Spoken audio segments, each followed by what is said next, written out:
You know, some people enjoy composing their own music, chord by chord, and others are happiest when they come across that one perfect song. Work is not a lot different than that.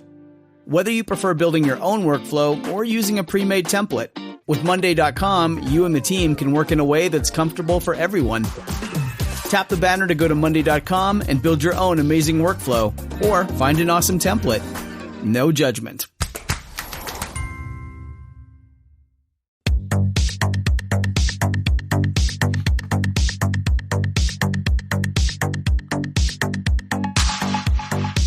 Welcome to the RuPaul's Drag Race Recap Show for All Stars 4, Episode 9, titled Sex and the Kitty Girl. My name is Joe Betance, and I am joined, as always, by one sensuous co-host. I have no idea what that means. From New York City and the lifestyle blog, Hi, how are you? Please say... Life's not fair. To Jamela Zahra. Hello, Jamela. Hi. How are you? Life's not fair. Love her. Oh, you still, because there are a lot of people I just saw today, all the drag queens. And I look, for everyone listening, I haven't gotten to the bottom of this. I was just kind of going through the like the Instagram and Twitter and all that. And I just saw on my feed that something happened in Australia. I don't know if Naomi was there, but something happened in Australia where someone heckled a drag race girl, and Detox and somebody else commented on it on social media. And then there's a bunch of other Twitter things, like Aja's coming out. All these people are saying, like, stop harassing Naomi. And I don't know if the two were interconnected. I don't know if Naomi was in a show in Australia and people were heckling her. I don't know what happened. But a drag race girl got heckled in Australia. People adore Manila, but like, calm down. And every drag queen I've seen on social media has been like, stop doing that. Like, stop heckling her. Like, it's all good. I think even Manila has said it. It's like, it's fine. Naomi's like a great competitor, and there's just no reason to do it. Just grow up. And well, I think it was Bob that made the point that was like, instead of, and he was saying that nobody does this, he was like, instead of throwing hate at Naomi, if you love Manila so much, buy her merch, buy her album, buy her song. That's how you can show her support, not by throwing awful racist digs at Naomi Smalls. I just don't understand how people get so wrapped up and so invested in a show that they feel they have to contact the person and like say, it's a TV show. See, that's the thing, is because I can't sit here and act like I'm any better when I'm watching the show, because when people have shit to say about Naomi, I get pissed and I'm like, fuck you, bitch. But like, I yell it at my TV. Yeah. I don't go on the keyboard and then just, they're people and they have feelings, and people say some nasty, disgusting, sometimes even death threats. Yeah. And it just doesn't make any sense to me. Naomi reposted a bunch of things people have written to her. I think it was via Instagram, and it was awful. It was like, I'm glad your original family put you up for adoption, and of course, and then it always goes towards the race thing, and it's so dumb. Like, what do they think Naomi's? I don't know. It doesn't make any sense. People get very brave behind these keyboards, and what's always funny too, and the drag queens that comment on this is.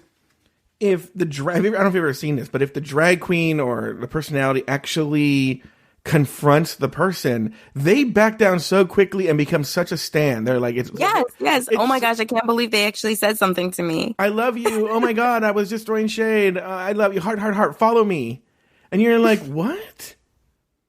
You're like, yeah, man. It comes with the territory. It doesn't make it right, but it's just kind of like what they sign up for, unfortunately. Yeah, I don't know. Now, were you a big Sex and the City fan? That was one of the themes this week. Were you a big Sex and the City fan? Here's the thing. I discovered Sex and the City when I was in college, and I watched every episode. Like, I just binge watched the whole series. And so I was a huge fan.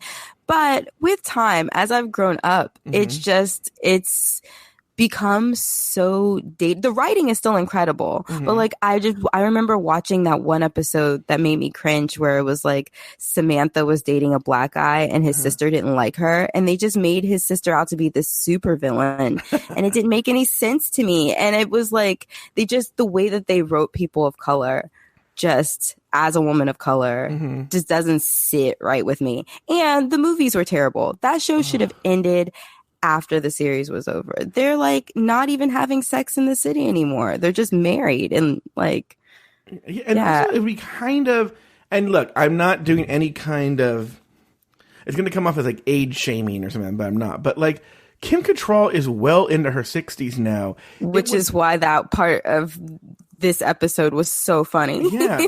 And like, there's nothing wrong. Look, if you're like a 60-something-year-old woman, she says she needs slickety split. Yeah. And it's just so like at funny. a certain point, it's like, oh, you're all old. Like, what? I don't know. I just have some sort of. It lost its meaning. The whole meaning was like people in their 30s trying to find love and having sex as empowered women, you know, and being single. And like, that's just not their reality. And it hasn't been for like years. It ended perfectly. The show ended perfectly. The movies were a cash grab. I remember watching, by the way, speaking of cringy and hasn't aged well, is Sex and the City 2 has some really like, oh my God. No, Sex and the City 2 was where I was so, I don't think I've ever been mad at like spending my money on a movie. I was furious. It was so bad. And what people may not realize is how long it is. Really, really long. And I remember some friends I hate watched it, and there's a moment where Liza Minnelli sings at a wedding, and I looked at my phone. I'm like, oh, we're almost at the end. It's like it feels like the end of the movie. Like the wedding happened. It's like 90 minutes in, and I'm like, oh, well, the movie's ending, and they still had over an hour to go. And I couldn't, gun to my head right now, I couldn't tell you what that movie was about. No, it was about 3 hours long. That's what it was about. About 2 hours too long. It was awful, awful, awful. And there was like a lot of like Islamophobia when they went to the Middle East, and it was like, oh my God, it was terrible. That movie. So like, and by the way, I saw every episode of Sex and the City. I'm so old on its first run I think it started when I was in college. Here's the thing. Yeah, well, I'm about to make you feel older. I remember my parents watching it on Sunday nights. Yeah. But it was like, I wasn't allowed to watch it. And so, but I mean, it ended in, the last season was in 2004, and I was a senior in high school. So I didn't watch it too much longer after it ended. But I just watched it. I lived with two girls, and we were just right out of college, and we would watch every episode, get together Sunday night to watch every episode. I don't remember, because it's been 19 years, the Keijo episode. The one with Kristen Johnson. I do. That's infamous. It was, well, actually, you know what? Actually, I take that back. I feel like I'm only saying it was infamous because they drilled that into our head. Yeah.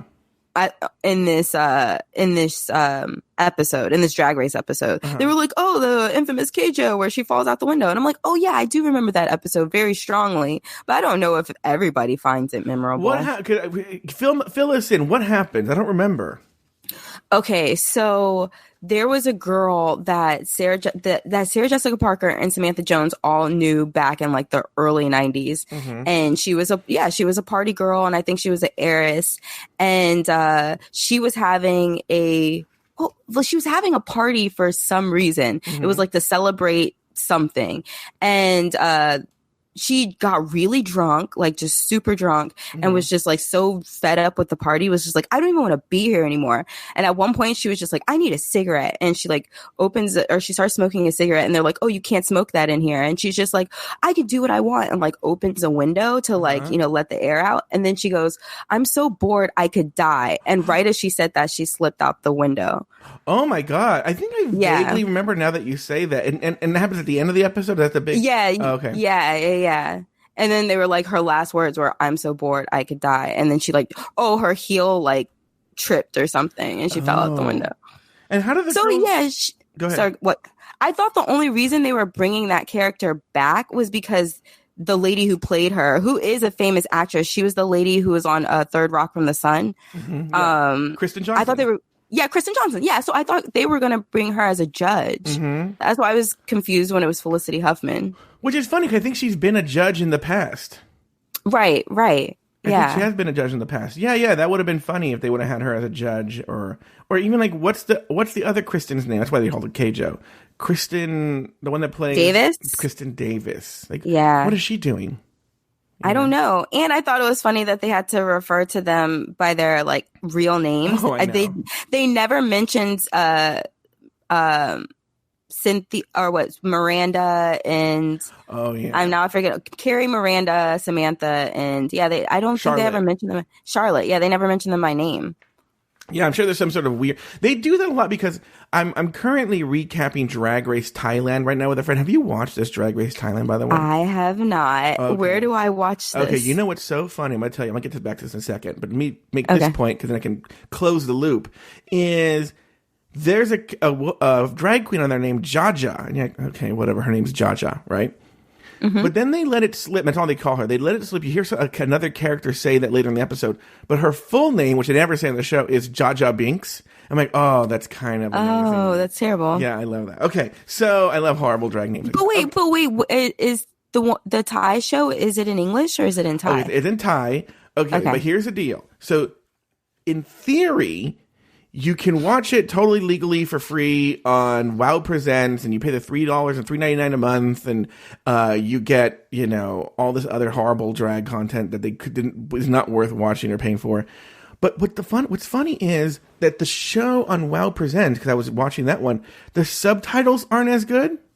Okay. So the person who did the subtitles is like not familiar with drag culture, so she might say, like, there's a person who says flood my basement, like my basement was flooded, and they literally wrote like my downstairs was overly wet, or something like that. And gotcha. And also, and this is not, I'm not saying all Asians look alike. This is what happened with regular Drag Race, and it was my big complaint with Dragula, is especially in the early episodes of a season, you need to constantly remind us who these people are with name titles, right? Because it's hard to associate all these people with name titles.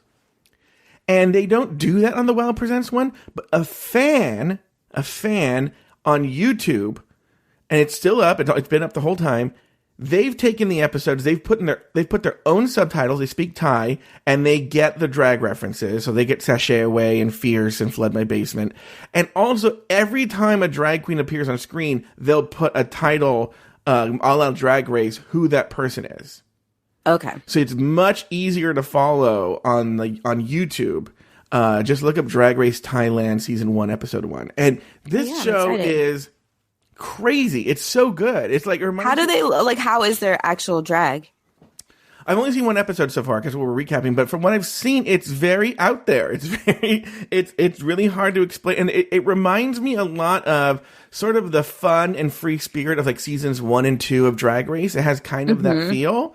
And it's just, they don't have the same sort of like, I would say, like, they're not as conscious, let's say, of themselves as, let's say, in the United States, where now, and I think you saw that in the early days of Drag Race. I think that's why it's so reminiscent. Where now the queens are very calculated about their social media and how they appear on screen, and everything's calculated to the hilt even before they walk in that workroom. It's not like that on Drag Race Thailand. Like, they're just coming in as just crazy ass drag queens doing crazy ass shit. And it has, but I mean, I'm sure if it lasts, more than a season, if it has the longevity or even close to the longevity that the US one has, it we'll see it develop in so many ways. Well, they're already on season 2. We're way behind. Oh, okay. Yeah, this is not new. This is it's like a year old. So season 2 is currently airing. When does the UK one start? I think they're filming really, really, really soon, like in March. And I think the theory, no one knows, but the theory is going to come out in the fall. Okay. So is it going to air on VH1? I hope so. I hope that would be amazing. I wonder how they'll work it out there. Do you think the BBC would be like, oh, okay, well, yeah, you can have it immediately, or do we get it like the next day? Who knows? Right. I don't know. I hope there's a Scottish queen, just because their accents are so gnarly. I have no idea what they're saying, but I love it. People who know UK drag were saying that the way UK drag is not necessarily in line with RuPaul's Drag Race. So they're wondering how that's going to work. Are they going to change the show for the queens, or are the queens going to have to adapt to the show? I don't know. I think they should change the show for the queens. Like, show us the best you got, and don't make it try to be something it's not. If they don't do drag like we do drag here, then have I don't know. That's why I'm not sure Michelle Visage should be a judge. Well, like, Michelle, she's such an Anglophile that I think she just sees herself as an expert in anything right. UK, because she's also a TV personality out there. Oh, okay. Yeah, okay. So well, I stand corrected then. Yeah. Maybe she is really familiar with. Yeah, she did their Big Brother, and she did the. I think she's on the America's Got Talent for Ireland. I think she's on Ireland's Got Talent. Oh wow. Yeah. I stand corrected. Well, look. Doesn't mean she's still any better. Here we go. Let's move on. This week, the girls perform in a Sex and the City acting challenge and walk the runway in their best kitty cat couture. The girls seem happy that Manila is gone because of the decreased competition. Monique, why can't I talk anymore? Monet thinks she has the best Kim Control impression. The girls are directed by Ross in their scenes, and everyone argues about whether you should base elimination decisions on scorecards or personal relationships. Trinity the Tuck and Monique were named the top 2 All-Stars, while everyone else was placed up for elimination. After a lip-sync battle for their lives, Trinity was named the winner of the lip-sync, and she chose to eliminate fan favorite Latrice Royale for once and for all. She's gone twice and for all. Jamela, name 2 things you liked about the episode and 1 thing you did not. Okay, so the first thing is not my favorite thing that I liked about the episode was when, what was it? Oh yeah, it was Michelle saying that Monique. No, see, here's the thing: naming 2 Black women, Monique and Monet, so on the same show is just like murder. Mm-hmm. I never get it right. But when there was the critique about Monet exchange, and Michelle Visage was just like, I didn't think you're acting. I don't think you were pushing hard enough. And then Felicity Huffman was just like, actually, I disagree. Mm-hmm. If you want anyone to disagree with Michelle Visage's critique of you, you wanted to be an award-winning actress. Yeah. So I found myself cheering. And she gave her a great critique. She was like, sometimes you have to pull back. Sometimes you have to, be present, but like let other people like play off of you and play like a subdued straight role. Sometimes that's what it calls for. Yeah. And she said, I've done those. Yeah, we had to think this Michelle Visage, she hasn't acted at all. She's now in this. She's in England right now, I think, actually acting in a play, some shitty play. But she thinks she's the expert. I hate when she does that. When she thinks she's the expert on acting or comedy, and I'm like, you don't know shit. You don't know. Have you ever seen anything you've ever done? Right. And then to have Felicity Huffman, right? Yeah. I was like, yes. Oh, come in. And what's funny is, and this is not name dropping because I don't know Felicity Huffman, but we have a couple of friends, really good friends of mine, and they're really good friends of hers in common. And I was like, I didn't know she's going to be on the air. I would have totally tried to I don't know how I would have done. I would have felt so bad. Like, hey, can you talk to your award-winning friend Felicity Huffman and get her on my show? I talk about Drag Race. But if I ever bump into her, I'm going to have so many questions about what it's like to judge. Well, on season 11, supposedly, Troye Sivan is going to be a guest judge. I'm not sure if I know who that is. Troye Sivan is big in the gay community. He's like a singer, like a little Twinkie singer. Okay, a little Twinkie pop singer. Okay, and the gays and the 13-year-old girls go apeshit for him. But would I know a song? I don't know. Oh, okay. Let me see. No, I can't. Well, after the show, I'm going to Google him. Yeah, Google him. He's in this movie Boy Erased and whatnot. And he's like, again, the young gays and the creepy old gays and the 13-year-old girls all love him, right? When I was young, I liked, I either liked thugs, like I liked Tupac or Method Man. Like that's who I had a crush on. Or I had crushes on boys that white boys that look like women. Like Harry Styles. Jonathan Taylor Thomas, Jonathan Brandis. I have a good Jonathan Taylor Thomas story off the air. Ooh, yes. Okay, but anyway, Jonathan Brandis. Yeah, again, another person, like the one that killed himself, right? I know, that's so sad. And again, I have a mutual friend with him, but he died. But okay, so anyway, Troye Sivan, a friend of mine that we just sort of, there was no drama or anything like that. I just haven't talked to him in a long time, right? And it's one of those things where it reminds me of... Well, this is fucking annoying because I looked up Troye Sivan and I looked up Google Images, and in every picture he's with some other guy, so I don't know which one is... Okay, so... Oh, I know. So that other guy is a friend of mine. Oh, okay. His boyfriend is a friend of mine. I mean, sometimes I'll text him and he'll text back, but we don't see each other as much as we used to, okay? And it reminds me, I have a friend, a really good friend, who his wife, when she was younger in college, was literally J-Lo's roommate. Like they were best Judies in New York City, right? And then J-Lo moved out because she was going to move out to LA and try and make it big in Hollywood, right? Mm-hmm. So then she was like, oh my God, Dana, you need to come out and you need to come see me when I'm in LA. And Dana's like, oh yeah, my boyfriend and I will come out and see you. And she even bought a ticket to go see J-Lo.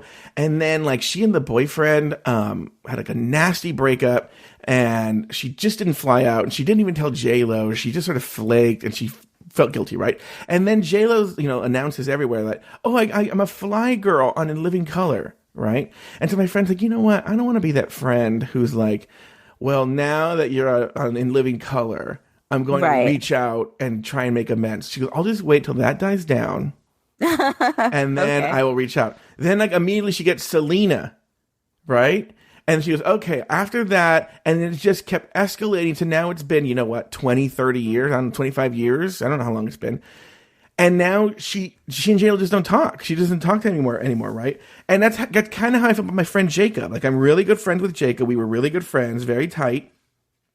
And then I feel badly going like, hey, let's hang out, which I would generally want to do. I don't give a shit about Troye Sivan. Right now, you asked for your name of his song. I couldn't tell you, right? Right. But I'm afraid that he'll be like, ugh. I think that you should reach out to him and you should tell him exactly what you just told me. Like, hey, I'm worried that it's going to seem this way, but really, I just miss you and I just want to hang out with you. Maybe. Fuck Troye Sivan. Yeah. And then also, can Troy come on the show? Because that would really help our numbers. I want to see him.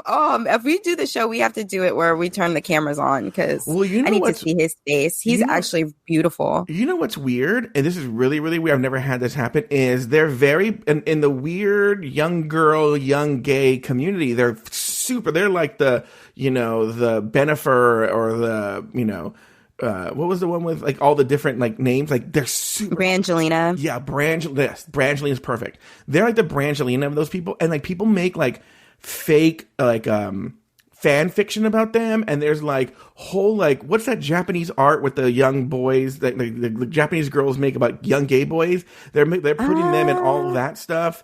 They just love putting them in that. Is it called? I might be pronouncing it wrong. Is it like yaoi or something? I have no idea what you're talking about, but you're talking about they do this with Troy and his boyfriend. Yeah, with Jacob and Troy. Yeah, and so like I even what's so funny was I actually did text with Jacob about a year ago. Someone hit me up on Facebook. Oh, wait a minute! His boyfriend is way more fine than he is. His boyfriend Jacob's a model. Oh, he's cute. So. I got this weird Facebook post, like a friend request, and it was like a catfish request, but it was all pictures of Jacob, and I was like, well, you've really made it. I texted him, you've made it. Now I'm getting fake fans. I sent him a screenshot of people who were pretending to be were pretending to be him, to be my friend, and I was like, I've never had that happen where I knew the person. That's really, really strange. Okay, well, back to the show. So, how did we get on? Oh, Felicity Huffman. Yeah, so I would ask her all kinds of questions about, like, what has happened with RuPaul? What does this look like? What is it like when they, like, because there are all these weird production questions that I have. Your fans of the show are going to be so mad that we spend so much time talking about Troye Sivan. No, do you know our fans of the show? They're like salivate. They would rather that I talk about Troye Sivan. Oh, okay. Yeah. And also, Troye Sivan, sorry. Yeah. And so anyway, okay. So did you name the two things you liked already? Okay, no, I only liked one thing. I had two things that I hated, and only one thing I liked. Okay, perfect. On this episode, makes sense. Yeah. Yeah, so the two things that I didn't like were the fact that it's an acting challenge. And I didn't like when Trinity and Monique were talking, and Monique was like, well, Naomi has turned looks. And Trinity was like, I disagree. I haven't seen her do anything memorable. It's like, are you blind? Is there something wrong with your retinas? Like, what are you talking about? So I didn't like that just because, like I said before, I'm a Naomi stan. Yeah, I could see what you're saying. I think that Trinity and Naomi, I think Naomi is very fashion forward, where I think Trinity, and I'm going to be paraphrasing Taylor the Latte Boy on this. Taylor the Latte Boy is from Florida, and has often his big critique of Trinity, because she's from Florida, is that she has a very Central Florida style of drag.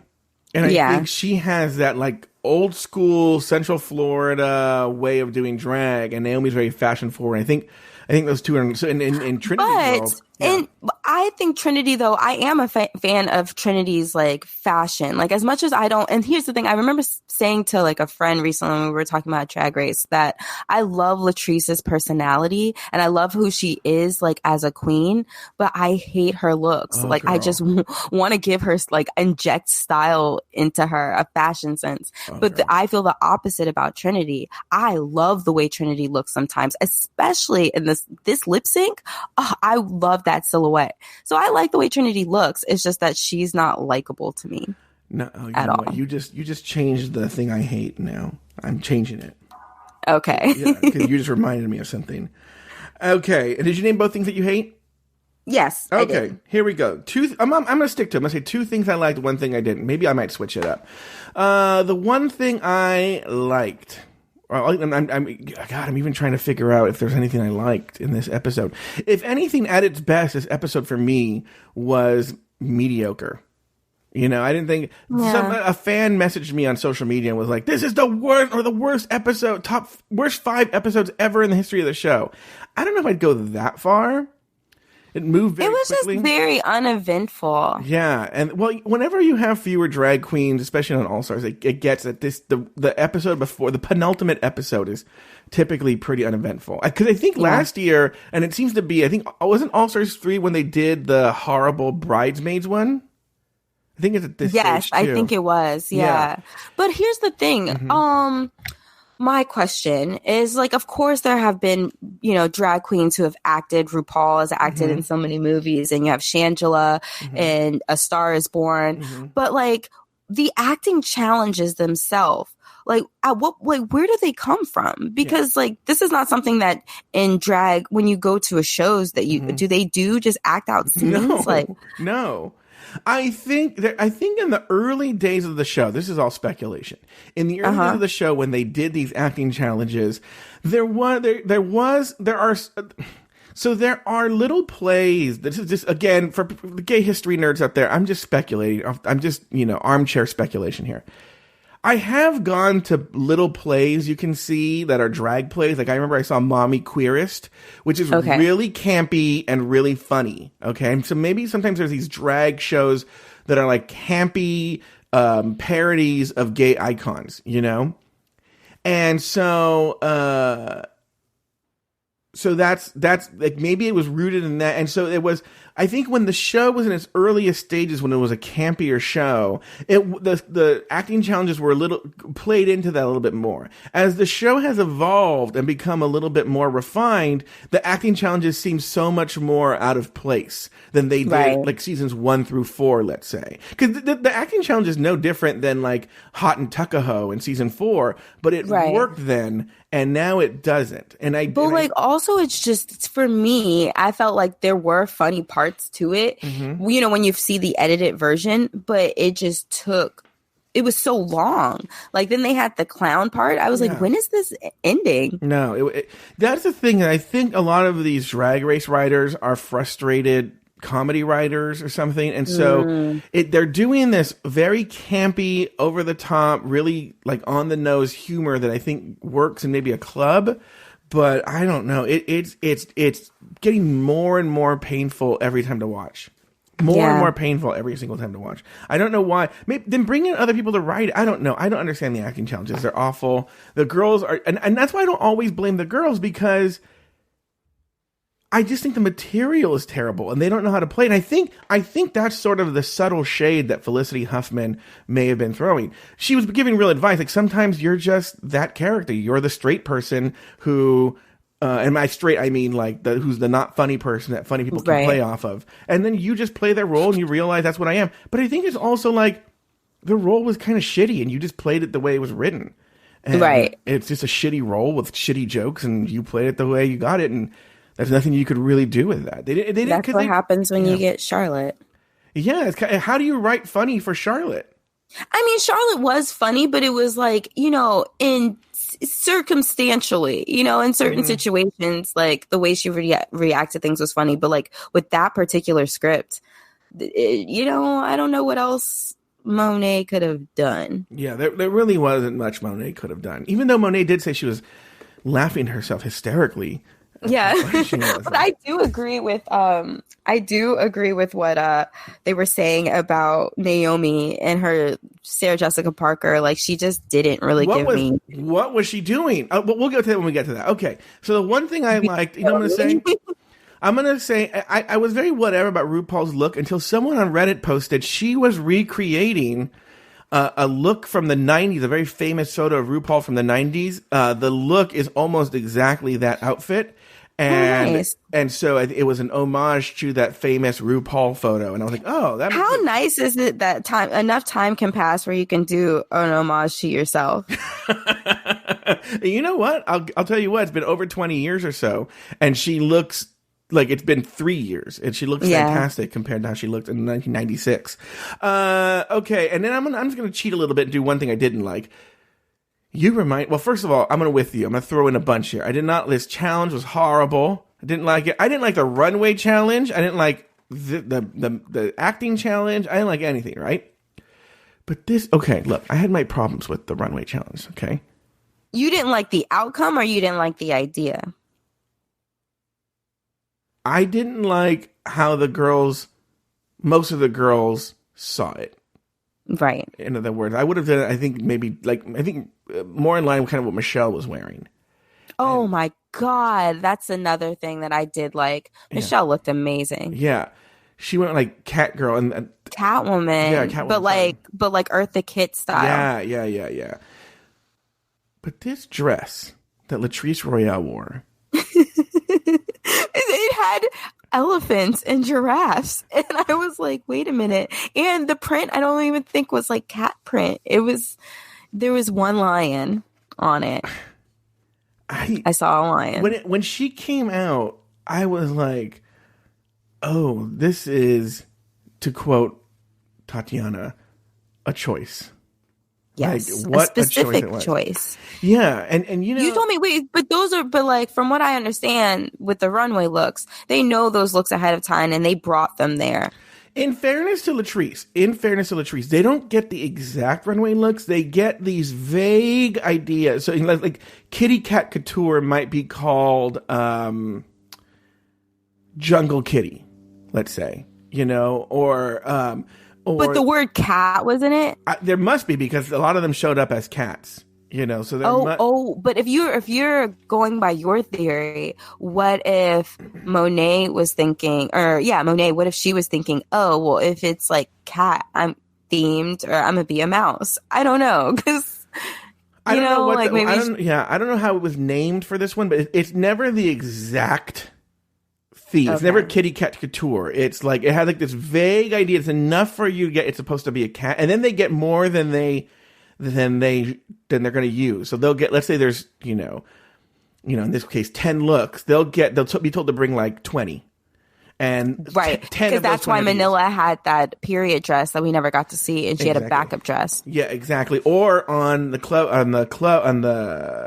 Queen of Clubs, they all for some reason had those bumblebee outfits, and they figured out we're not going to be using this. I don't know how they figured that out, but they realized they're not going to be using them, so they kind of used them in that episode. Right. They made it a Bumblebee episode. Because it was Monet and Monique had yellow and black, and then Manila, Latrice, and Trinity all had yellow and black too. Okay. So they figured, they must have figured, okay, there's a Bumblebee challenge, and we're not going to use it. That must be really stressful. Actually, I was watching a recent What You Packin', and I think it was the one where Valentina went home. Mm-hmm. And that must be really stressful when you get that call, like, hey, you want to do All Stars? Like, because you just know you have so much, like, and then they only have like 2 weeks, right? And also, I have to find 20 outfits. Yeah, well, that's why it pays to have money. That's why you should wait a few seasons, because Valentina could just go, boom, I'll pay you all this money, make me these outfits, 5 designers, right, and then they can buy, or they have something that already works. and they get together and they furiously work for those 2 weeks and have people do it. Whereas someone who may not have as much money, like Monique, because that's why I think it would have been smart for someone like Monique to work a year out there and then come back, because then you've built up that war chest. Right. And then you can go like, I'm going to hire the designers. Now, what's funny is, on What You Packin', often people who like are into spoilers will look at those, especially early on, to see what challenges are coming. And also, too, in fairness to Jasmine Masters, someone, I can't remember if someone was let go or dropped out at the last minute. She found out like only a week before that she was going to be on All Stars. So she had even less time than the other girls that put her looks together. And she was scrambling trying to get looks together for the show. And you know how they brought Latrice back twice? Yeah. I don't know why, and maybe it's just a waste of space, but I want them to bring Jasmine back. Like, I really do. But hold on here for a second. So let's argue about this right here. Okay. Is what we learned. I don't know if Latrice did herself any favors by coming back for All Stars.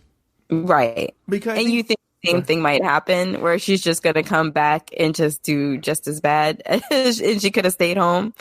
I almost wonder, now that we have enough queens, and this is going to sound cuckoo crazy what I'm going to say right now, because most fans are going to be like, no, you're wrong, shut up. Maybe not necessarily drag you per se, but something akin to drag you, maybe like the Drag Race version of Queer Eye, where we get to see these drag queens again, but sort of doing what they do. I think we need to see them again for what we love them for, but not necessarily, because I think we learned, and now we got to see Latrice's record more closely. She's not really good at the competition. Right. She's an amazing drag queen, but she's not good at Drag Race. And that's what people need to recognize, is that when a drag queen gets voted off or they're in the bottom, it's like this competition has no bearing on how good you are as a drag queen. It's just how you can compete in this format. Well, we talked about this on the show before. There are different kinds of drag queens. There are drag queens who are not very good drag queens, but they're amazing on the show. Yeah. And then there are drag queens who are not so good on the show, but amazing performers and amazing to look at. Like, for instance, she didn't have a good run of the show, is Mayhem Miller, but everything you hear from other drag queens is to watch her perform is magical, that she's amazing. And then you have queens, I think Trixie Mattel is in this one, who's neither good at drag nor good at the competition, but she's really good at social media, and it's a new kind of drag queen we're seeing, who they're better at social media and and being personalities online. And like, I remember watching her season and not being like in love with like her drag or even how she was doing, but I loved her confessionals. I thought, like, as a person, he's really funny, and his music is just, I'm not a huge country fan, but I love Trixie Mattel as a singer. Exactly. And so we're learning that drag queens are not, now it's no longer so binary as you're good at Drag Race but not good at the competition, not good at drag, and vice versa. Now it's like you're not good at either. Right. And then there's people who are good at both. It's all over the place. I think Alaska, for instance, is great at the competition and also great at drag. So, but terrible in interviews, not a good personality. Like, I think she's really boring in interviews. Yeah. And so it's all But over I mean, the that's place. just humanity. You can't be good at everything. No, you can't be good at everything. I'm trying to think of a queen who is good at everything. Beyonce? Both? Bianca and Beyonce? Yeah. All right, Jamela, right now, why don't we take a break, and we'll be back right after this. And we're back. After Manila's elimination, the girls walk into the workroom to wipe the lipstick off the mirror and to kiki on the couches. Monique is happy Manila is gone. Trinity is gagged that Manila Luzon is gone. And Naomi explains her reasoning. Latrice doesn't care as much as Manila did. Oh, I see the joke I had there. Is Trinity is gagged that Luzon is gone. Okay. Naomi explains her reasoning. Latrice doesn't care as much as Manila did, and Monet brazenly reveals that she also chose Manila. Jamila, your thoughts on this couch scene at the top of the show? It was so funny to see everyone's like fake outrage. Yeah. But like they said, they were gagged, and Monet showing her lipstick just shut everyone up because there's nothing you can say because they understand why Monet picked Manila. It's very clear, can't even argue against it. And it makes sense. And just the fact that Naomi just did the same thing, pulled the Band-Aid off and, you know, just completely threw the rules out the window.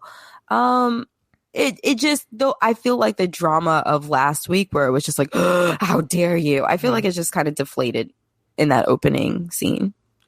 You know what was really alarming to me when I was watching it, especially when I didn't notice it the first time, but I noticed it the second time, was when they asked Naomi on the couch, why did you eliminate Manila? And she gives this really reasoned, very calm response. And then in the confessional, she's like, I did it because I wanted to. Yeah. You know? Yeah. Like she was braver in the confessional and more of that villain persona that she sort of hinted at in her Meet the Queens video that we were going to see where she was just going to be, I'm just going to own it.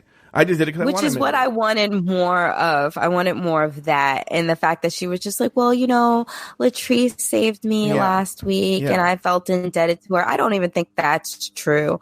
I think she wanted to send her home. Well, okay. So you're right. I do respect that. But then that brings me to Monet and Monique, and I'll get more into this as we get into the episode because it happened several times. I don't like the fluid ethics that they sort of have in terms of the show, where 1 minute it's a scorecard when it suits them, and then another time it's personality when it suits them, and that's fine too. But then it seems like whenever they're in one camp, the other camp is insane. Why would anyone do that? When they're in, like, it's a scorecard thing, they're like, ugh, you can't bring personality into this girl. This is not what the show is. And then when it's about friendship, she's like, oh, I hope, you know, Monique is my friend. How could she even think about sending me home? Even though, did anyone for a hot second, ever think Monique was going to send Monet? No, absolutely not. Even when they were having that discussion and she was just like, well, you know, I don't know, like, be on your toes. I was just like, you're not going to send her home. No one's You're not going to send Monet home. That would just be confusing. Yeah, that would be so confusing. Everyone would be the craziest thing. That's one case where I'd say, like, no, that person's not your friend. Because they had two other people that they could have easily sent home and had reasoning to send them home over that person. Okay, the next day, the girls gathered around the work table to comment on the number of contestants of color in the final five.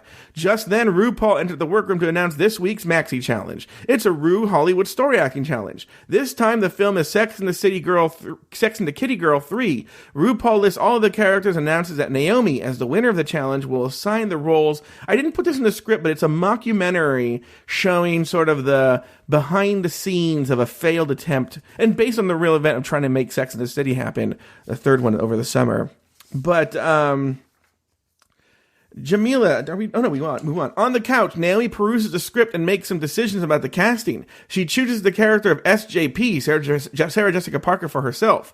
Trinity and Monet battle it out for the character of Kim because they both think they can play the slutty Samantha role from Sex and the City.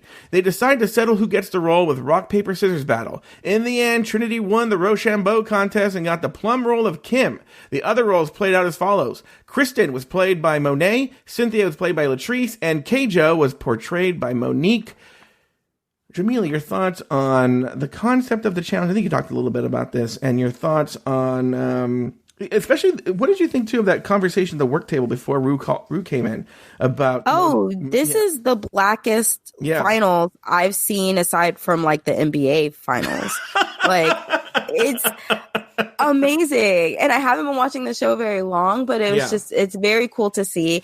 And the one white bitch who's there, like absolutely, without a doubt, deserves to be there. I definitely think I put Trinity in my top 3. Okay. And I don't even like her, but you can't deny, like, how great she is at drag. And what did you think about the concept of the challenge? I know you don't like the acting challenges, but when you heard that they were doing this... But I don't like the acting challenges, but I think my biggest critique about it is that it's just too long, because if it had been more brief, you would have really hit the jokes harder. And it was cool that it was so topical, because they were really talking about the actual drama between Sarah Jessica Parker and Kim Cattrall. And you could just see the kind of hate between them. And the fact that Kim Cattrall was like, I don't want to do Sex in the City 3. I never wanted to do Sex in the City 3. I don't understand why they're making me do this movie. It was just, that mirrors what actually happened in real life. So I just think it was too long. Had it have been like a 3 to 4 minute thing, it would have been better. You know what's so funny is, again, this seemed to be a very name-droppy episode of RuPaul's Drag Race, but here's some tea. I happen to have a friend who's not... Well, look, okay, I didn't know this, all right. But the friend isn't... I knew the friend was... My friend is really good friends with Matthew Broderick, okay? And so I should almost unfriend this friend now on social media in case anybody tries to find out who it is, right? And so when this drama was happening, I was saying, oh, so what are your thoughts on this drama? Thinking he would come out and give me a defense of SJP. And he didn't. He was actually on Kim Cattrall's side, which I thought was like, interesting. Was it mostly because she didn't want to do the movie? Because I get that. Like, I completely get that. Well, no, then it came out that she just doesn't consider Sarah Jessica. Don't you remember that drama where Kim Cattrall's brother died, I think? Do you remember this? Yes. Yeah. And then Sarah Jessica Parker wrote something on social media, and Kim came after her on social media, and it was like this weird. It was like, you should send that to me and not just post it on your... Like, you never said anything directly to me about my brother's death. You just posted this post on... And we're not friends. And I asked that friend, and he was like... And in fairness, he never directly said, oh, she's a terrible person or something like that. He just said, like, well, I think there's different sides of Sarah, he calls her Sarah Jessica, and blah, blah, blah, blah. And I don't know, I just sort of agree with Kim. And I was like, oh. I mean, not everyone's going to get along in this life. And like, just because you went through like a crazy experience like Sex and the City together doesn't mean you should have to be BFFs for life. Yeah. Oh my gosh. Okay. So when you were telling me that story, I was distracted because I pulled up Instagram and I saw Manila Luzon's cat outfit that she was going to wear. Have you seen it? No. She was going to be a Siamese cat, and it's so adorable. I'm going to look it up. Yeah, of course. And I think she would have gotten, I don't know. When we get to the looks, we'll talk about that. Okay. Yeah. So, let's move on. Filming with Ross Matthews. Why can't I talk today? This seems to be a new thing. In the studio with Ross, the girls start out in a brunch scene at a product place standard hotel. Naomi's over the top. Latrice is fine. Trinity can't channel her inner Kim. Monique does well. And Monet can't stop stepping on Latrice's lines. Your thoughts, Jamela? Yeah. These bitches, they're not actors. Yeah. Like, this is not what they do. So I don't know why they keep trying to make them do it. It was really hard to watch. When Monique accidentally pulled her wig back. Why hasn't this? That's her weakness. Yeah. That is her drag weakness. Is just not knowing how to like tack her wigs down. Yeah. It always gets her in trouble. I don't know. I have nothing really to say about it. Well, I'm very You're talking curious. about the filming of it? It was funny to watch Ross Matthews get really upset. He was like so frustrated. You could tell he was frustrated. Well, especially with Naomi. You would have thought he was like Martin Scorsese or like De Niro or something. Like, well, that's the thing is like, what was the choice Naomi was making? What was she doing? What was she going for? I don't know, but if I were him, Felicity Huffman was like, during her critique was like, we didn't see enough of you in this role. And I was like, I think we saw too much. Yeah. She's like, I'm Naomi Smalls. And like, I'm going to work for Vogue and take over for Anna Wintour. And it's like, that's not Carrie Bradshaw. Like, I don't know has she really seen Sex in the City or was she lying about it? She said she saw it 5 times and she quoted it. Because you're right. There was nothing Samantha about it. And she did that. She quoted the movie though, which I feel like if you're a big Sex in the City fan, you don't quote the movie. Yeah, maybe she's You know seen what Sex I and the mean? City. Because she was like, I wore a bird on my head and you couldn't even show up. That's the first movie. And I feel like, I don't know. She's very young. Maybe there's a possibility she's lying about seeing it because I don't think she knows who Carrie Bradshaw is at all. Yeah, that characterization was off the wall. When she would do that thing where then she would turn and mug for the camera. Yeah. And be like, I think that's like, I was going to say high school acting. I think my niece would do that in her 4th grade play where she's like, and I'm going to be the editor of Turn to Camera, Vogue. I'm like, and then Vogued. Like, when have you ever seen Carrie do that? Like, if anything, I feel Carrie would be very exasperated by the pressure of it all. Right. Exactly. Like, Yeah. guys, pay attention to me, but not like a runway model. It was just, it was an odd choice. It was a very, very odd choice. And then also this whole filming scene reminds me of my big problem. And I've joked about it with other co-hosts before. My big problem with this show is they'll do sort of the teaser for the next segment in a commercial. Mm-hmm. And the teaser could be like, I'm not going to put up with that. And then Latrice looks really upset. And you're like, oh, what's going to happen? And you come back and it was all a lie. Trinity's saying, I'm not going to put up with that because my parents wouldn't accept my boyfriend, and Trinity makes it look for some other reason. We're like, the teasers are like, why? We're going to see this in 2 minutes. Why are you lying to us about what's going to happen? There's a difference between like slick editing and like making it seem like a judge is talking about one person when they're really talking about another person. Exactly. Versus like just creating a false narrative. Which shows you the power of editing on that show. They can create whatever scene they want. But this is a good example. They made it seem like, Monique was falling apart while she was filming, and that Monet, everything was falling apart, and then meanwhile, when you see the finished product, even whether you think it was good or not, it wasn't representative of what we saw being filmed.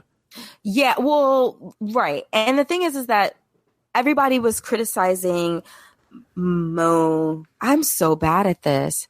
Everyone's criticizing Monique. Yeah. And how her choices seem so off the wall and crazy. But what they're forgetting is that the lady that she's playing was only in her role for like a hot 15. So all of those crazy choices, when you edit them together and take the, awkwardness out of it, could look like at least she's trying and it's not falling flat. Whereas I feel like Monet's character fell flat. Latrice's definitely fell flat as Miranda. Yeah. She could have like up that so much more and really played like power lesbian. And she is just was very mid. But we've seen that Latrice struggles with acting challenges or comedy challenges in general. And then Monique was better than they represented. And then also I think it's so funny that they spent so much time on I noticed this the second time I watched it. We spent so much time with Trinity not being able to say seriously, right? And then they used the original cut. They used her going seriously. That's the one they used in the final product. I'm like, well, then why did we just see all that? It was just like, well, we know why we saw. They just wanted to show that, but and then she's the one that was one of the winners. Yeah, and then it was like false when, but it was false but funny when Monet was like, Trinity's blowing it. Yeah, I know. So that's why this show is full of lies. Okay, it's Elimination Day and the girls are recapping their performances. Naomi realizes that she had a lot of lines. Monet feels she could have done a better Kim, and Trinity fights back. Latrice announces she will struggle when she has to send someone home. Trinity says she will use a track record above everything, and Monique tries to suggest it would be such a gag if someone sent home Trinity. Wink. Again, not much in this Elimination Day. Any big thoughts on the Elimination Day? What were the discussions they were having in the workroom while they got ready? Oh, were we putting while they're getting ready. I don't even remember what they talked about. What were they? It really was just about because the thing is they didn't really have much to talk about because they all really bungled that challenge. Yeah. They kept forgetting lines. There were so many mishaps that what can you really say? There was no one who was like, oh, I killed it. Well, they thought they did well. They thought they did well when they're in the Elimination Day and they're talking Monet. That's when Monet's even saying I was laughing to myself as well, they thought they did well, but they were also very not sticking up for themselves when people were like, nah, girl, you were terrible. What was it? who thought, when they were debating over who would have been a better Kim. Kim Cattrall. And they both thought that they I guess they both thought they killed it, but it was just kind of like easy to laugh at themselves when people were like, nah, that was fraudulent. Yeah. Look, let's be honest. Some episodes are very juicy in terms of analysis, and then some of them are like trying to get blood from a stone. You know, like, yeah, they went in there and they got ready. Yeah. And what happened. Yeah, that's sort of how this episode was. I'm working with what they gave me. Exactly. All right, let's move on. Well, look, we have a couple of announcements here, Jamela. Have you ever heard of this show, Dragula? I kind of mentioned at the top of the show. Yes, it's like hosted by two brothers or two fictional brothers. Yeah. They just resemble each other. And I guess you described it as kind of like if Sharon Needles style had her own drag show. Yeah, the Boulet brothers called Dragula. Now this show I think is a mess, okay? But over on Patreon, there's not a Patreon commercial, shut up, okay? Not you, Jamela, people listening. What I'm telling you is this was such a hit on Patreon, Jamela, that we've decided to release it in the wild over now. As of this recording, it's available everywhere so far, except we're still waiting for iTunes to give the approval. I'm hoping that by the time you get this in your podcast feed, it's available on iTunes. You need to go over anywhere else though. It's available. Spotify, Pocket Casts, everywhere. It's available. Google Play. It's already there, right? The show is called, well, let me read the copy here. We're proud to announce that Hello Uglies, our Dragula recap show, is live on all podcast platforms except for iTunes so far. It'll be there. Listen to comic Lori Roddenkamp and me, as we break down each episode in a hilarious and irreverent fashion that was such a huge hit on Patreon that we're releasing it in the wild. To get all these episodes, head over to hellouglies.com or wherever you get your podcast. So you can for sure get it. If you go to hellouglies.com, but I want you to go to this iTunes. iTunes is the big one, Jamila. That's where everyone goes. And, go over there, subscribe. I'm telling you. By the way, here's two things. There's already 3 or 4 episodes already there. Episode 2 is not the strongest episode. Episode 1's great. Episodes 3 and 4 are amazing. Don't give up because you think episode 2 is kind of boring. But I'm telling you guys, this show is so effing funny. We thought we had to release it out into the wild. By the way, there's another Hello Uglies show out there. Ignore them. Look for the one with the prettier cover art. That's the one you want. The one that's me and Lori Roddenkamp in full Boulet Brothers drag. It's called Hello Uglies, available wherever you get your podcasts. Check it out, download it, subscribe, write a review, tell your friends about it, do everything. Now, here's another big news, Jamila. Do you ever go on Reddit, Jamila? Occasionally. Well, there are these things called subreddits. Now, the Patreon people, they have a private subreddit. Yeah, there's a private subreddit. But now I'm proud to announce there's a subreddit for everyone in the world. Everyone who listens for free. It's over at reddit.com/r/drag race recap. You can talk about RuPaul's Drag Race. You can talk about this podcast. You can talk about how much you love Jamila. In fact, you know what, Jamila? I'm going to put a link over there to hihowareyu.com. Yeah. Thank you. I'm going to do that today. I'm putting a little note here to myself. So you can go there and see Jamila's lifestyle blog. You can find out news about the show, news about RuPaul's Drag Race Thailand. It's all there over at reddit.com/r/drag race recap. You guys can kiki with each other and talk shit about me. I don't care. You can do all this stuff over there. Join today, subscribe, Reddit, and it's free. This is not something you have to pay for. Speaking of not free, over on Patreon, Evan and I kikied with our best Judies over on the Rumor Mill as we discussed the season 11 contestants. Lori and I started our recap of Drag Race Thailand, and I'm telling you, this Drag Race Thailand is an actually good show. In fact, everyone listening, I've said they should, okay, this is the rule. RuPaul's Drag Race, watch the episode, listen to this podcast. Dragula, and that's a good thing. There's another great thing about Dragula. You might be thinking, but I didn't watch Dragula. Why would I go listen to your podcast? Don't watch Dragula. Just listen. You don't need to watch Dragula. We explain everything that happens, and we've just saved you some time. But don't you got to see it for yourself, though? I mean, I guess you could, but a lot of people who liked it on Patreon said, like, I didn't even watch the show and I don't want to watch the show. I just listened to the podcast and I loved it. Look, if you want to watch Dragula, it's available on Amazon Prime. It's available on YouTube. It's available on WoW Presents. It's all there. Okay, go and watch it. But if you're like, I don't want to watch Dragula, you should still listen to the podcast. It is so funny, Jamila. I'm telling you, it's so good. Anyway, well, I do enjoy recaps of shows I don't even watch, so I don't doubt it. One of my favorite podcasts is a movie where they make fun of bad movies. That's essentially what this is like. I've never seen any of these movies, but I still enjoy the podcast. Right. And that's kind of what this is like. But with Drag Race Thailand, what I'm calling it is a pre-cap. I'm calling it a pre-cap because it's so confusing to watch because it's another language and the subtitles aren't that good. I'm saying listen to Drag Race Thailand over on Patreon up until we get to like the looks. Then watch the episode and it'll all make more sense. And then finish the episode and then come back and finish the episode of the podcast. So I'm calling it the Drag Race Thailand pre-cap show. I think you should watch it, and it's a companion piece.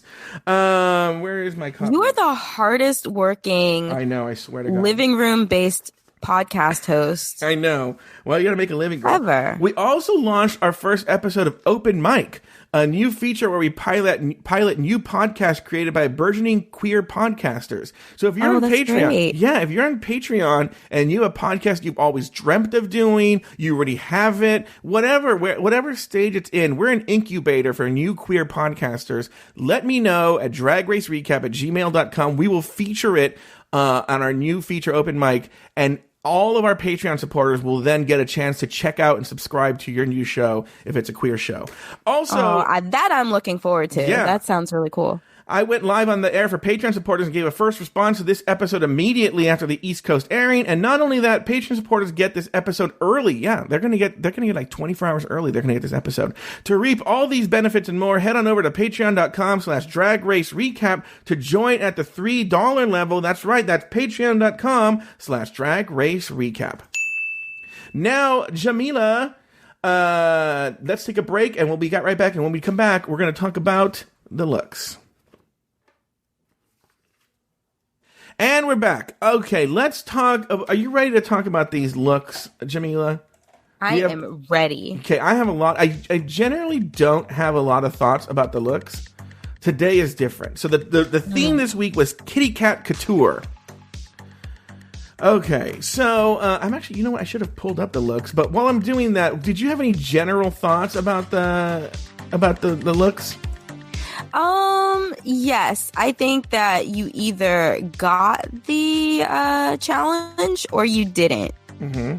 And I remember when they announced the top two and you had the bottom three, it was just very clear who was going home. Mm-hmm. That's all I'm going to say.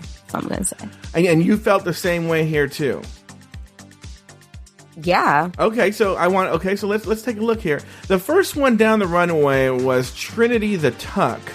What were your thoughts on Trinity? She's like in literally a full cat suit outfit. But she's in a full catsuit outfit. Her silhouette is very reminiscent of Michelle Pfeiffer's Catwoman, but it's not black leather, which is what would have really would have set it off. And you would have had two movie references going against each other. You would have had the Puss in Boots look going against the actual Batman Catwoman look. Yeah. But this was just kind of okay, you got a nice body. It looks good on you, but it's not memorable. How was this just not borrowed from the local production of Cats in Tupelo, Mississippi? But just the background cat, not even one of the main ones. Yeah. Yeah, not even you're right. The one that just sort of dances and dances up. Okay, so do you give it a toot or boot there, Jamila?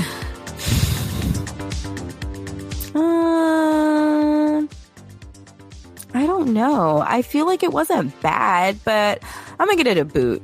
Give it a boot. I think I give it a boot too. I thought it was super basic.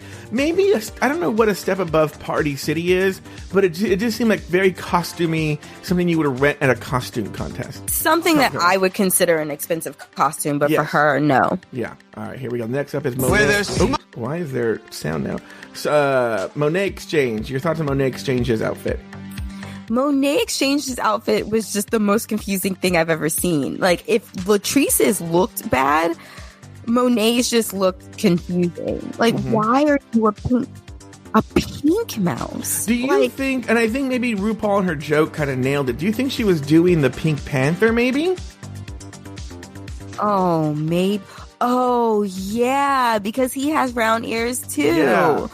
But you're not even, I don't know, like, you're shaped like an oval, and I just, it's lost on me. You know, like, the Pink Panther was really slinky. Yeah. And then why the latex, though? Why didn't you just, like, have a fuzzy material? Oh, yeah, like a onesie kind of thing, yeah. Yeah. I don't know. It was very confusing. I feel like there wasn't a lot of guidance given on this look, and so people interpret it in different ways. Yeah, but at the same time, I still feel like the center focus was supposed to be feline. Yeah. And I got that from mostly everybody. However, Latrice, she must have missed the memo. Okay, so toot or boot on Monet? Oh, okay. Boot. All right, boot on Monet. Here we go. Yeah. And she's smoking a weed. Yeah, there's something going on there. She's doing something in that. Okay, here we go. All right, it's Latrice Royale. She's wearing, there's a lion. I see the lion. Oh, yeah. And then there's like a zebra print and then a giraffe print on the And dress. Jason Wu made a really good point about that just random strip of chiffon that was just trailing behind her. Yeah. What was that? Oh, it wasn't thought out. That's what it was. Wait, on her like ass cheek. You're right. Oh, wait. There's a literal elephant on the left side and an actual giraffe on the right side. Yes. Oh, my gosh. How is this kitty cat couture at all? Because there's a random lion in the middle of it. Oh, that was crazy. I mean, this is the world's biggest boot for me. It is a boot. Boots the house down. Yeah, and it would also, you know what? It would be kind of a different story if she looked amazing. Mm-hmm. You know, like, you can forgive something that's not quite the theme if you turn it out, and she just didn't. It really didn't. I'm assuming you give it a boot. Yes. Okay, next one, I'm curious to hear your thoughts on this. This one could go either way for me. I'm going to look at it again. Naomi Smalls here. Oh, toot. You loved it. Tell me why. I love Naomi Smalls, but that's an example of sticking with the theme, but thinking outside the box. She's like, I'm going to be a crazy cat lady, but a really fashionable, cute. You know, like, if fashion is your thing, keep that front and center at all times. And she does. She always looks like, no matter what her look is, she always looks like she can be in a magazine editorial. And she's playing a crazy cat lady. But I love the ball of yarn. I thought it was just very campy and quirky and cute. All right. Yeah, it's a toot for me, too. I do like that she played with it as well. Went with the yarn, went with the cat. I love the cat. The part that cracked me up was, like, she had all these, like, cats on her, but there was one that was, like, by her leg, and it was, like, clawing for dear life to stay on that dress. I thought she did a great job. Yeah. It was a good job, because she went a step. It wasn't so on the nose as the other ones. Right. Now, here's the last one. This is Monique Hart. A similar kind of bodysuit to Trinity, but she took it a step further, where there's a giant hat. I don't know what you call those hats, and she's wearing boots, and she's doing an homage to Puss in Boots. Your thoughts on Monique? Shrek. Yeah, from Shrek. Your thoughts here, Jamela. So this is an example of, yes, her and Trinity's were very much the same, but elevating, like the ability to elevate and take it a punch higher, just making it look like Puss in Boots from Shrek. And she did. She got the coloring right on the bodysuit, the thigh-high boots. Outside of just her being a Puss in Boots costume, I want those boots. Yeah. I want that hat. Like, it was also very high fashion. But it was Puss in Boots from Shrek. Like, I seriously shrieked when I saw it because I was so excited, because you hit that nostalgia and you just also nailed the look. And so obviously you give it a big toot. What was the top toot of the week for you? Toot of the week? Of the week. Of all 5 girls, what was the strongest look for you? You know what? I struggle with this because I want to say Naomi, but I don't know if that's just because I'm biased. But I think for execution, because it had to be hard to pull it off, I'd say Monique Hart. Monique Hart. All right. That couldn't have been easy. I'm going to agree with you. I'm going to go with Monique Hart. It was staying very, very closely with the theme, but also taking it a step further and making it fashion. Correct, Jamela. You are right. That is the correct answer. You. Am I ever wrong? No, you're not ever wrong.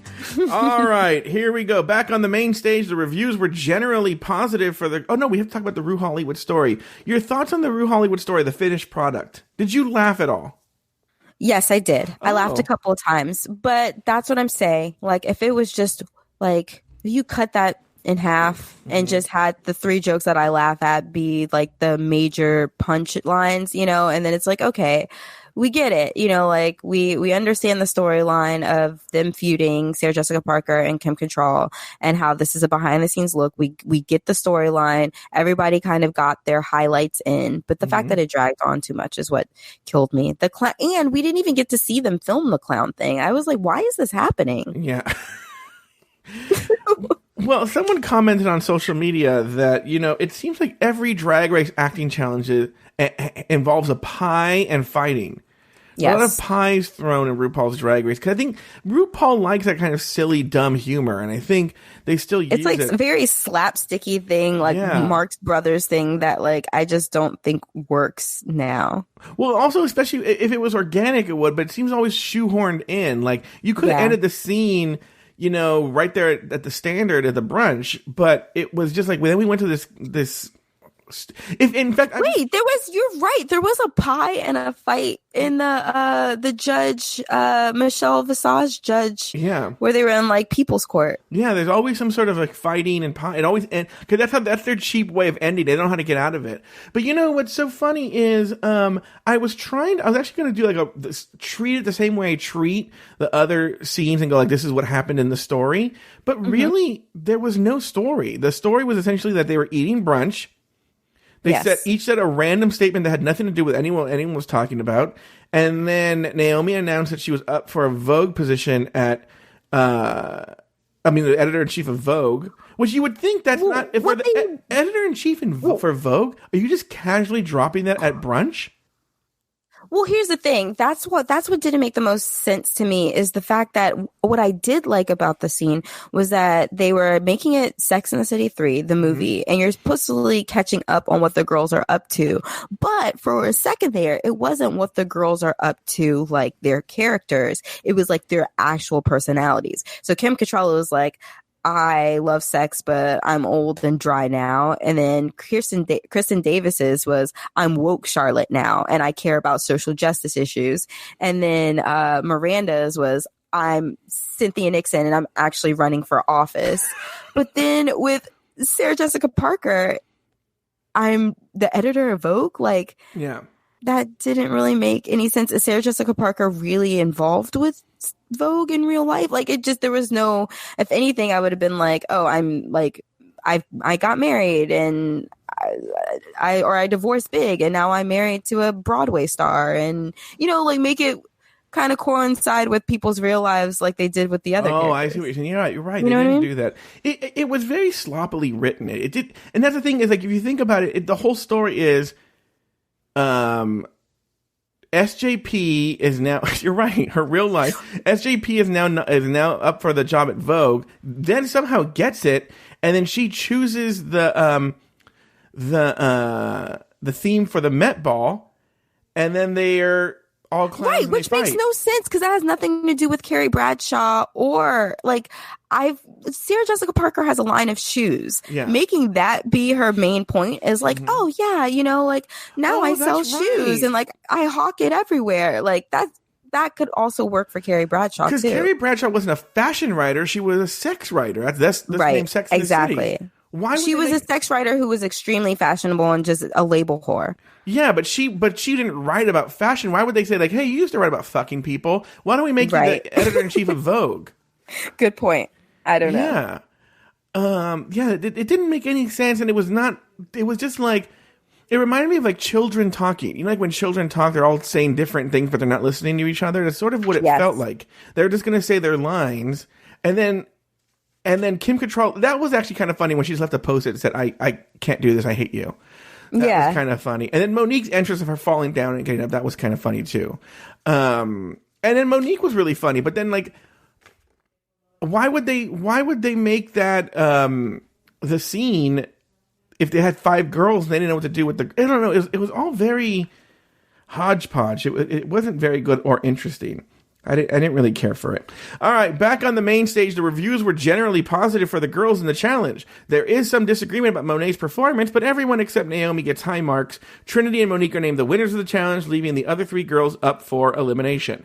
Back in the workroom, all of the girls take turns pleading their cases to Trinity and Monique. Monet and Naomi both tell Trinity that they think Latrice should go home, and Latrice tells Trinity that Naomi should go home. Later on the couch, the bottom 3 snipe at each other about who should go home. It's pretty awkward. Back on the main stage, Trinity and Monique go head-to-head in a lip-sync battle for their legacies. The song, When I Think of You, by Janet Jackson. I keep wanting to do like the song, though. When I think of you, baby. In the end, Trinity was named the winner of the lip-sync and got the power to send one of the bottom girls home. After a short speech, Trinity pulled out the lipstick and revealed the name of the girl she had chosen to go home. Latrice Royale. Jamela, any final thoughts on the episode? I was actually shocked that Trinity sent Latrice Royale. Oh, really? Home. Yeah, I was because because they had played it up in the beginning like she wasn't still going to like all bets are off. Well, if all bets are off for you, all bets are off for me. But then she still did the very practical Trinity thing of sending the worst person home. Mm-hmm. So I was just kind of like, I don't know why I was so shocked that Latrice went home, but I kind of was.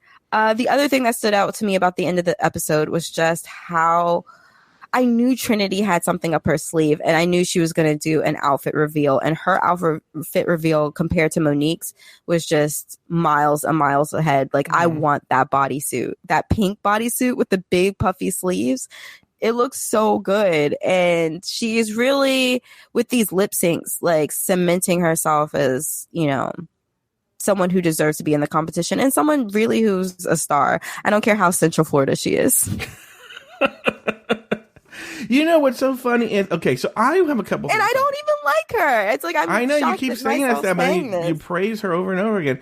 I am getting increasingly frustrated. I talked about this at the top of the show. I'll talk about it again with Monique and Monet and their just sort of, you know, conditional philosophy on the show that depends on what position they're in. And it seems sort of like I've said many times, I'm not even a fan of the scorecard. But if you're into the scorecard, then stick with the scorecard. Then they're like judging Trinity, like, oh, she sticks to the scorecard, you know? But it's like, I don't know. I just in the lip sync, I found myself rooting for Monique Hart because I was afraid that if Trinity won, she was going to send Monet home. Because I do want Monet to stay, even though I thought she deserved to be in the bottom. Mm-hmm. I do want her to stay. So I was like, oh, if Trinity wins, she might send Monet home. But she didn't. She kept stuck to her guns and went with who has done the worst, which at the same time, like, I've been thinking Latrice should have went home. Like, you can't just, and that's something that they were saying in the workroom, is that it's like, oh, well, you know, she means so much to so many people and she's such a like legendary person. Like, that had to have been off the table like at least 3 episodes ago. Mm-hmm. Well, look, I'll give it to Trinity. She has said it from the beginning, and she wants to win the crown going against the best. I wonder if strategically it's the smartest move, because I wonder if one of those people will then eliminate Trinity, seeing her as a threat. We won't know. We'll find out next episode. But I will see what happens there. But there was something else. Oh, I want to talk about the lip sync a little bit, is that I do love, because, you know, what we've heard and what we know from the girls is that once the lip sync ends, it's not as quick as you see it on the show. Well, yeah, I would imagine that, because the person who goes home has to pack before they go in the workroom. No, they pack afterwards. You see that. We'll talk about that in a second. Oh, but what you hear is that RuPaul gets up and leaves for about 10 to 15 minutes. So the girls stand there for 10 to 15 minutes waiting for RuPaul. She's talking to producers. They're consulting about who should go home. And then she comes back, and then they get in position, and then she delivers her verdict. And what's funny is you got to see that because they end the lip sync. Monique has ripped off all her clothes. Like, she's just in a bodysuit, and that's it. And then when they come back to render the decision, she's fully dressed again. Like, she's put all the clothes back on in that time since RuPaul's left, and I thought that was so funny. But in terms of Monet and Monique, I like them. I think they deserve to be there. But it does frustrate me about how they choose to send people home, and I want for the record to have that known, because it gets me really, really upset, especially with. I feel Monique more willing to accept it. Monet, for some reason, always seems so angry whenever she's up for elimination and the person isn't whatever position she would be in, whether it be scorecard, whichever position's at a disadvantage for her, she's all of a sudden like, why would anyone choose someone like that? It's the craziest thing. And that's just to be consistent. That's the only thing that frustrates me. Other than that, there really wasn't a lot to this episode. Somebody wrote to me and said it was one of the top 5 worst episodes ever. I don't agree with that. I think it's in the middle of the pack. I'll never see this episode ever again. No. There's nothing really that will be memorable from this episode aside from Naomi and Monique's look. That's something I can see them coming back to again in future episodes, but nothing about like the challenge. Yeah, it wasn't particularly quotable. It wasn't any big fight. It's like, okay, let's just bring this slog over to the finale. I am curious to see what happens next week, because it seems like they're changing the rules with some sort of twist. I'm so excited. So is the finale's not live? No. They don't do that. Yeah, the All-Stars one is always pre-taped. They still do the same thing where they tape multiple endings, but and the girls find out when they see it who won, but it's not in front of an audience. Right. All right. Okay. I can never remember.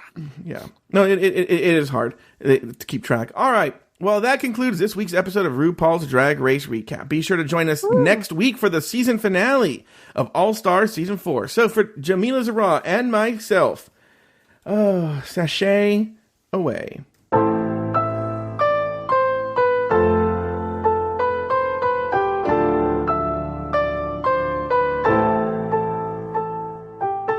Want to share your thoughts about Drag Race? Email us at dragracerecap@gmail.com. The outro music was written by Lucian Piani and arranged and performed by Alex Lefebvre. You can find Alex Lefebvre on Instagram at Alex Lefebvre Music. That's AlexLefevreMusic. For up-to-the-minute news about the show, follow us on Facebook at facebook.com/Drag Race Recap, and follow us on Twitter and Instagram at Drag Race Recap. You can also support the show at patreon.com/Drag Race Recap. Finally, to find all of our old episodes, visit our website at dragracerecap.com.